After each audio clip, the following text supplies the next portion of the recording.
Oi, gente, bom dia para todos. Volto aqui hoje para falar um pouco mais sobre AVC. Já falei para vocês o que é, quais são os fatores de risco. Lá no meu destaque tem um vídeo falando sobre os fatores de risco, os 10 principais. É importante que a pessoa que teve AVC ou você como profissional entenda esses fatores de risco, entenda o porquê desse AVC. Isso é fundamental para evitar novos casos, né? Uma recidiva de um novo AVC. E esse controle é de extrema importância, ok? Não se esqueçam disso, tá, gente?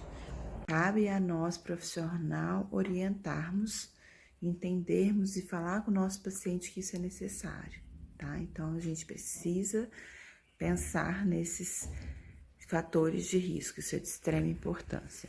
Mas hoje eu vim aqui falar não necessariamente desses fatores de risco, porque eu já falei um pouco. Eu vim aqui falar que até um tempo atrás pensava-se que o AVC, ou pelo menos abordava-se o AVC somente em relação à parte física ou cognitiva. Teve uma lesão na área frontal, teve uma alteração cognitiva. E hoje a gente vê que, por poder acontecer em diversas áreas, eu posso ter alterações em diversos âmbitos, né? Então, é importante a gente entender que, em algumas vezes, esse paciente tem alteração de humor.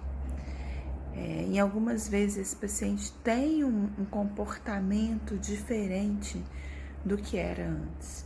E aí, o que é o comportamento do paciente, que às vezes, na maior parte das vezes, você como profissional não conheceu antes, e o que é o comportamento que veio do próprio AVC.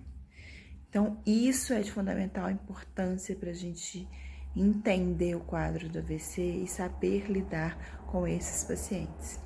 Então, na minha prática clínica, eu uso o que eu chamo de roda de saúde, que eu criei em relação ao paciente com AVC, contemplando todos esses fatores, para eu conseguir entender realmente como que é o quadro e o que esse paciente tem de comprometimento em várias outras áreas.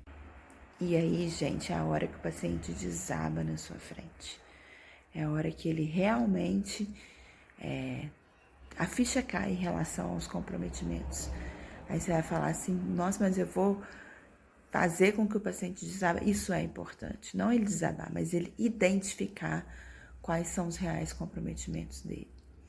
E aí, nessa identificação, o paciente tem que saber exatamente onde foi a área de lesão, quais são os seus principais comprometimentos, eu vou falar deles mais para frente, o que ele percebe de maiores comprometimentos, e aí, realmente, quando que foi, né, o CVC, e aí ele realmente entender se foi um AVC isquêmico, hemorrágico, transitório, um mini AVC, que muita gente aí, né, diz que pode acontecer.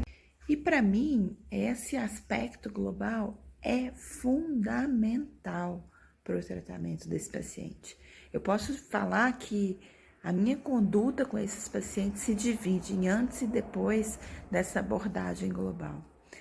Então, os pacientes ganham muito mais, conseguem ter a noção muito melhor do comprometimento e conseguem fazer um manuseio, não é um manuseio, mas conseguem entender e conseguem lidar melhor com os seus problemas que são provenientes do AVC. Então, pensem nisso. Traçam para vocês, profissionais, uma abordagem maior, uma abordagem mais ampla até chegar realmente na física. Beijo para todos, tenham um ótimo dia e a gente volta depois com mais informações sobre o AVC. Um beijo!